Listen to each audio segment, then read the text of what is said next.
Picture everything you own lashed to the deck of a wooden boat. Your corn, your whiskey, your furniture, your family, floating down the Ohio River toward New Orleans, because in this country, in these years, the river is the only road west that runs downhill. You can't stop easily.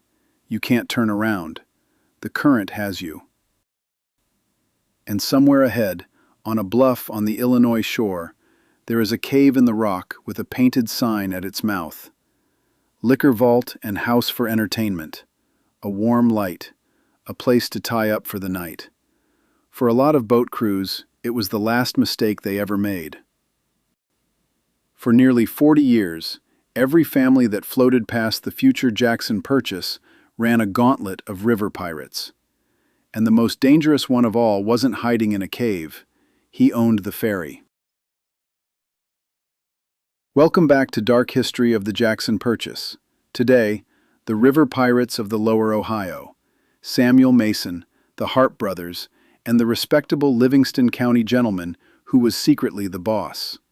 Told the honest way, what the records actually prove, and where the legend takes over. Before railroads, before good roads of any kind, the western rivers were the freight system of a young country. Flatboats, flat box-shaped barges maybe 50 feet long, carried the harvest of the whole frontier downstream to Natchez and New Orleans. It was a one-way trip. At the far end, a family sold the boat itself for its lumber and walked home up the Natchez Trace. And nearly every pilot on the river carried the same guidebook, Zadok Kramer's Navigator. Every edition of it spent a full page on one single landmark, with instructions on how to get past it alive. Cave-in-Rock. It's a real place, a wide, dry cavern in a limestone bluff on the Illinois bank, its mouth opening onto the river like a doorway. In 1797, a Revolutionary War militia officer named Samuel Mason moved in. Mason had fought in the war and then turned outlaw, drifting down the river from one hideout to the next, and in the cave he found the perfect one. He hung out that sign and let the river bring the victims to him. And here is the honest part. Mason is the only pirate whose presence at Cave-in-Rock the records can actually prove. Almost everything else the legend has piled onto that cave came later. Because in the summer of 1799, something worse came down the river.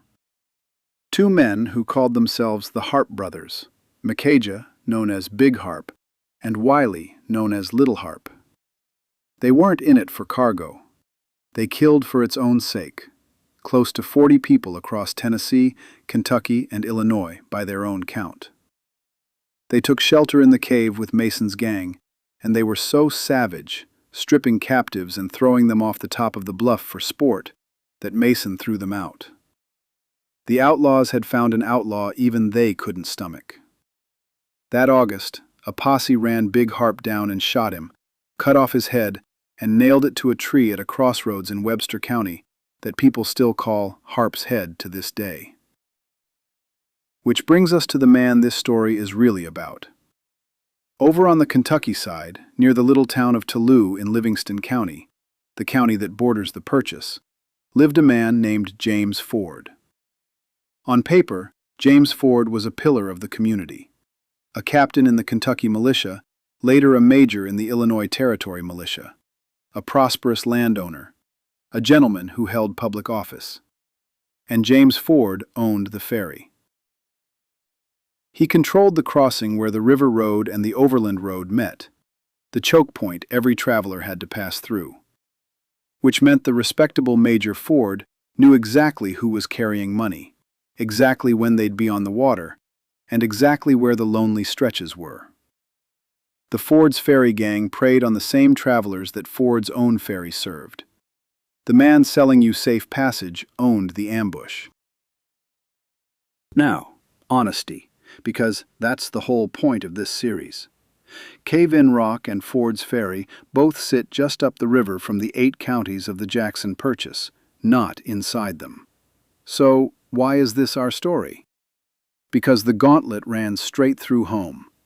Every boat Mason or Ford robbed that got away kept right on floating, down past the Ballard County bottoms, down past the mouth of the Tennessee River where Paducah would be built, down past the iron-colored bluffs at Columbus that the French had named the Banks of Iron.